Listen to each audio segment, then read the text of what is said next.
তারাই আবার আমরা দেখেছি কাঁচদিয়ার মাঠে যখন আব্বাস সিদ্দিকীর লোকজন পরিষ্কার হয়ে চলে গেল, এখানে এসে হাতে গোনা জোনা 50 এখানে এসে বসে পড়বে, ঘোরাঘুরি করছে, আমাদের ছেলেরা দাঁড়িয়ে আছে।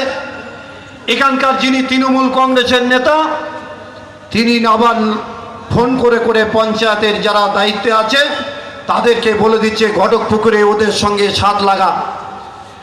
এরকম একটা ন্যাক্কারজনক ঘটনায় যারা মদত দেয়, তারা তৃণমূল কংগ্রেসের নেতা হোক আর সৈনিক হোক, তারা মানুষের কাছে ঘেন্নার পাত্র, তারা মানুষের কাছে ঘেন্নার পাত্র হয়ে থাকবে চিরদিন।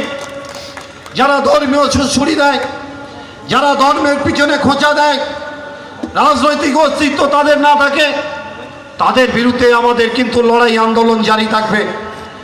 আজকে এখানে যেভাবে নারকীয়ভাবে বাদলের উপরে যেভাবে বোম চার্জ করা হয়েছিল, আমি এমএলএ সাহেব, আরাবুল সাহেব, আমরা যেভাবে তৎপরতার সঙ্গে আপনাদের সকলের সহযোগিতা আশীর্বাদে আজকে আমরা কলকাতার কোনো একটি বেসরকারি নার্সিংহোমে তড়িঘড়ি অপারেশন করিয়ে তাকে আমরা জীবন ফিরিয়ে দিয়েছে, যদিও মালিক ওপরওয়ালা।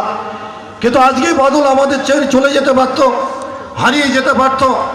এরকম একটা পরিস্থিতির মধ্য দিয়ে আজকে এই এলাকায় একটা সন্ত্রাসের বাতাবরণ তৈরি হয়েছে। আমরা তাদেরকে হুঁশিয়ারি দিতে চাই, তাদেরকে সাবধান করতে চাই। আজকের এই প্রতিবাদ সভা, তাদের বিরুদ্ধেই আজকে আমাদের এই প্রতিবাদ সভা এবং লড়াই আন্দোলন জারি থাকবে। আমরা দেখেছি যে এই জেলায় লক্ষ লক্ষ মানুষ যার ডাকে আসে, তৃণমূল যুব কংগ্রেসের সভাপতি শওকত মোল্লা, যার নেতৃত্বে এই জেলায় এই বিধানসভা ভাঙড় এবং ক্যানিং অর্ধেক লোক অর্ধেক যে কোনো মাঠ ভরিয়ে দিতে পারে।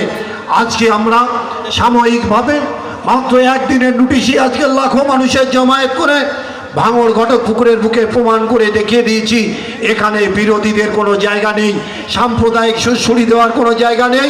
এখানে শেষ কথা বলবে তৃণমূল কংগ্রেস, শেষ কথা বলবে মমতা বন্দ্যোপাধ্যায়।